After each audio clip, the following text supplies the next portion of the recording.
ఇక మూడవది ఏంటంటే మూడవ వెపనం సమాజం. ఒక సమాజంలో భారతదేశంలో ఉన్నట్టు ఒక అద్భుతమైన కుటుంబ వ్యవస్థ ఉంటుంది. ఇరాన్లో కూడా కుటుంబ వ్యవస్థ.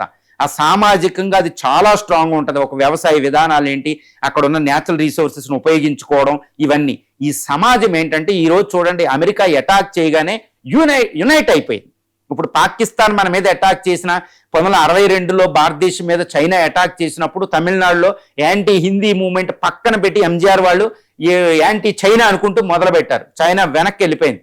ఇప్పుడు ఇరాన్ మీద అటాక్ చేసేటప్పుడు ఇరాన్ సమాజం అంతా ఐక్యత ఉంటుంది. అంటే బాహ్య శత్రు వస్తే సమాజం ఏకతాటి మీద పనిచేసే ఒక అద్భుతమైన సమాజం ఉంటుంది. బ్రిటిషోడు 300 సంవత్సరాల పాటు భారతదేశాన్ని అన్ని విధాలుగా నాశనం చేయబోయిన సామాజికంగా సాంస్కృతికంగా వాడు ఏమీ చేయలేకపోయాడు. ఎందుకంటే మన కుటుంబ వ్యవస్థ ఆడికి అర్థం కాదు, మన సంస్కృతి ఆడికి అర్థం కాదు, వాడు ఎక్కడుందో కూడా తెలియదు మన శక్తి ఆడికి.